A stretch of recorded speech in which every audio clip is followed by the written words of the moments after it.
RDM, and it's a good night. It is a good night. This is the Red Door Meet, or RDM, the biggest car meet in Portland. The Portland car community gathers at Southeast Belmont and 2nd every Sunday night at 6:30, all year long, no matter the weather, to talk about and show off their cars. People bring cars, trucks, and motorcycles of all kinds, some with tens of thousands of dollars of modification, and some with none at all. We went to find out more about the community and culture surrounding this event.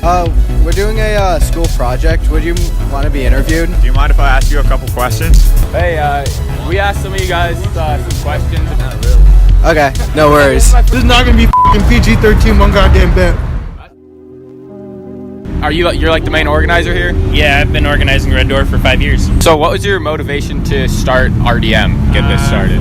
So when I started RDM, there wasn't any place where we had settled in car meets. We bounced from parking lot to parking lot, Clackamas Town Center, the Promenade, and we get ran up by cops everywhere we went, Kmart parking lots, that kind of stuff. So we wanted a place that we could hold a car event weekly that was free, anybody was included, and we wouldn't have to bounce from place to place. For the last 5 years, we've been managing the event with about 80 admin to be able to deal with small issues that come up like burnouts, revving, people parking in business areas before the businesses are closed.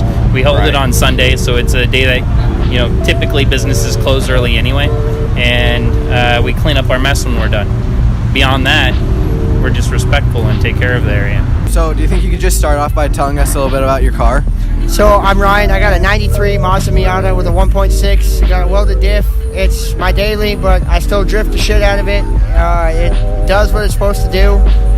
I am working in the process of building it. I am boosting it, but I've only owned it for like a week or so it's still a work in progress. But pure JDM, pure drift life, man, pure fun. Nice. I drive that big white truck right there. Oh, nice. Yeah, I'm kind of a 4x4 kid. I started out driving Hondas and upgraded to driving cars and then went to trucks. Yeah. Yeah, that's what I drive. Right there, the silver S4 that you see there. Okay. That's mine.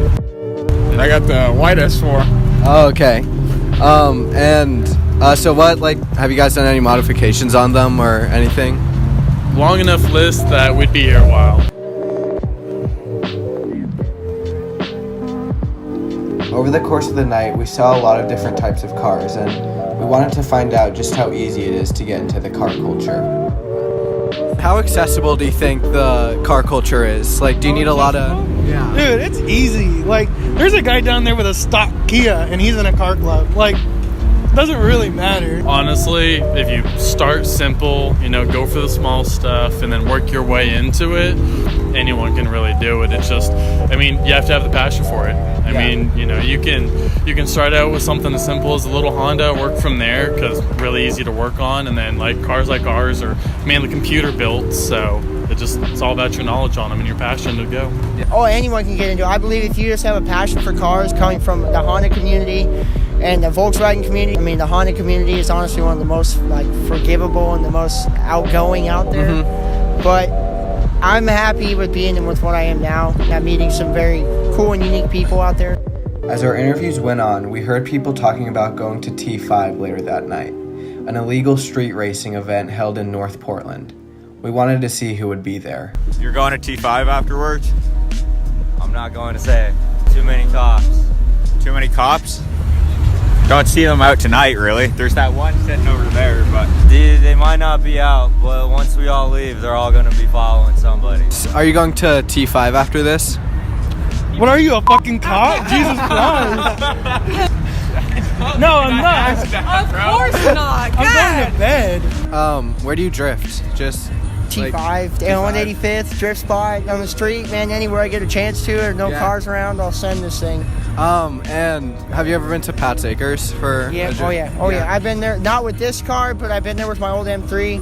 I had a fully boosted M3 with 702 to the back wheels, so this is what I'm trying to do to that. Oh, nice. But I crashed it, so it's no more BMW. That's a bummer. We went to Pat's Acres and for just one of their drift events, and do you think you could tell us a little bit about I don't know, the drift community in Portland? Like, is it pretty tight-knit, or? It's a pretty tight group with some guys. Like, it just depends what car you got. Like, for me being a Mazda guy, I'm not into the group as much as the 240 guys or the guys that got a lot more, like the Beamer guys. Yeah. I'm still around, but I definitely don't have the most common drift car out there, I'll say that. When we set out to film this video, we were worried that there might not even be anyone there. It was a dark, cold, rainy Sunday evening.